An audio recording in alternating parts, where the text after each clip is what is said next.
Magandang gabi, Sir Paul. Sa lahat ng mga nakikinig sa mga oras na ito.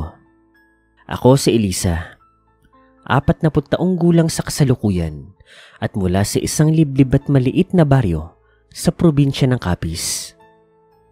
Alam naman siguro ng karamihan sa inyo na itong probinsya ng Capiz ay isa sa mga kilalang lugar sa Pilipinas na di umano pinamumugara ng mga aswang.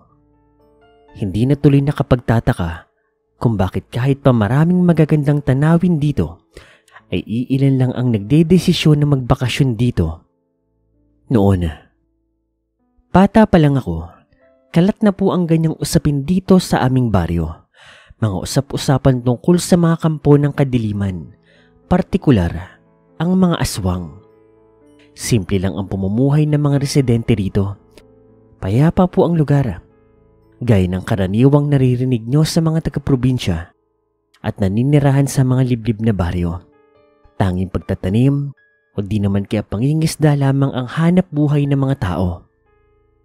Kung unang beses mo palang makarating sa baryo namin, aakalain mong walang nangyayaring kababalagan sa loob nito. Magiliw ang mga tao, lahat ay mababait, marunong makisama. Ngunit nagbabago ang lahat ng yun tuwing sasapit po ang gabi. Sa katunayan, bago pa magtakip silim, kinakailangan ng nasa loob ng kani-kanilang mga bahay ang mga tao, lalo na ang mga kababaihan at mga bata. Kadalasan nga sa mga bahay, nakasarado na ang mga pinto at bintana.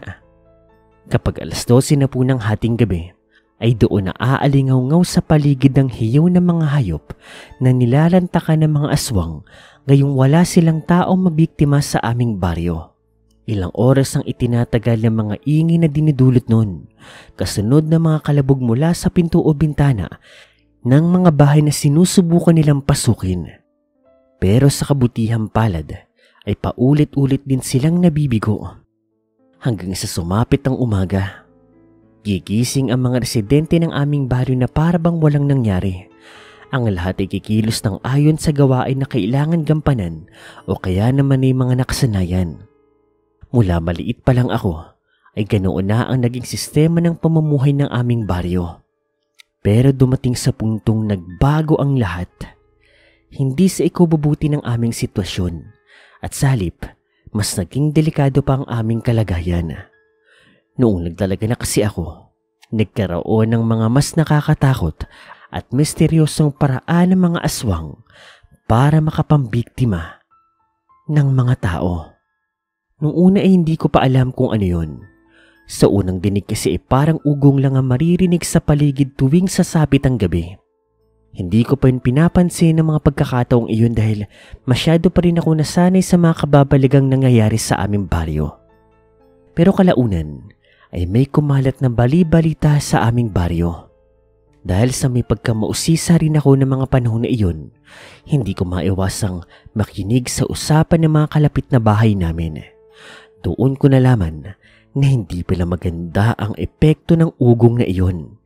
Dahil sa pandinig ng ilan, isa pala itong bulong na parang nag-uutos sa kanila na lumabas ng bahay at maglakad sa masukal na kakawyan sa labas ng aming baryo papunta sa lugar na hinihinalang lungga ng mga aswang.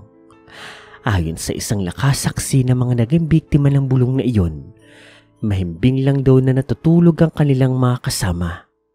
At sa kalagitnaan daw ng bulong, ay bigla na lamang daw bumangon ng mga ito at kumilos sa parabang wala sa sarili. Sabi pa nga ng ilan, ay parang nasa ilalim ng hipnotismo ang mga ito. Kaya talagang dumiretso sila sa kakahuyan, kaya mas naging maingat pa ang mga tao sa baryo. Bawat mga bahay ay siniguradong may kandado, pati mga bakuran. Tinatalian yung mga tarangkahan para daw sigurado na wala nang mabiktima pa ang mga bulong na iyon. Karamihan daw kasi sa mga nakarinig niyon na napadpad nga sa kakuyan, hindi na raw po nakabalik. At hindi nagtagal, natatagpuan na lang silang patay, wakwak ang dibdib hanggang sa tiyan, wala nang dugo, pati mga laman loob. Dahil sa sarili kong kuryosidad sa usap-usapan na iyon, napagdesisyonan kong usisain at pakinggan iyon para malaman kung totoo nga ba talaga. Pero para sa sarili kong kaligtasan, hinanap ko munang anting-anting na bigay sa akin ng lola ko noong maliit pa lamang ako. Maliit lang yung anting-anting. Kulay pala lang yun na tinahian na may nilalaman na maliit na pirasong papel na orasyon. Pagsapit ng gabi, sinikap ko na hindi makatulog. Nilabanan kong antok at ilang sandali pa, narinig ko na nga po yung ingay ng mga tao na nasa kalapit bahay namin. At hindi nagtagal, narinig ko na rin po ang hindi maintindihang bulong na pumalibot sa buong baryo. Yung kapitbahay namin, parang pinipigilan nila ang mga kasama nila na huwag lumabas ng bahay. Pilit nilang ginigising ang mga ito mula sa hipnotismo. Mabuti na nga lang, umepektong anting-anting na nasa akin ng gabing yon.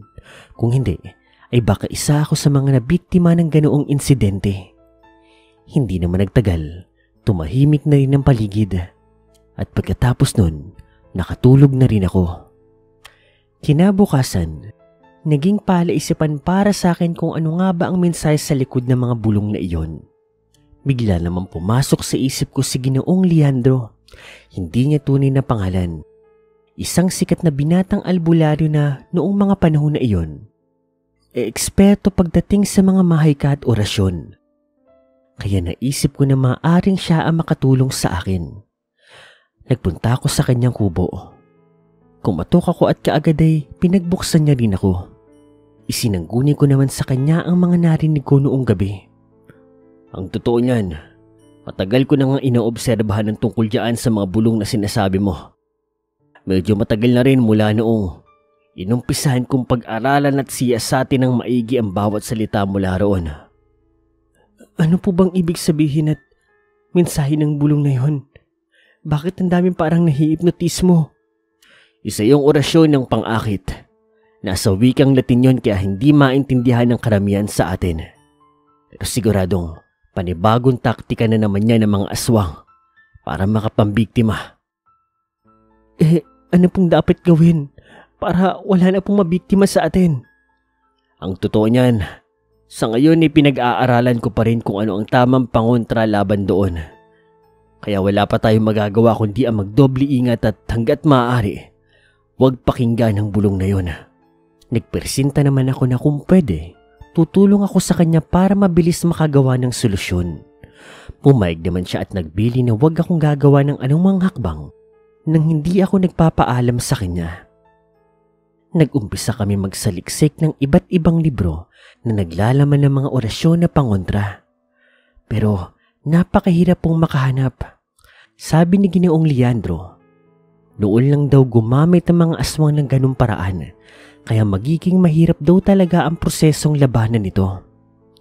Hanggang sa nadiskubre namin na hindi orasyon kundi isang halamang gamot ang pwedeng pamprotekta mula sa bulong ng mga aswang. Matapos naming matuklasan iyon, ay pinauwi na ako ni Ginoong Leandro. Siya na lang daw ang hahanap ng gamot. Sa itaas daw kasi ito ng bundok matatagpuan.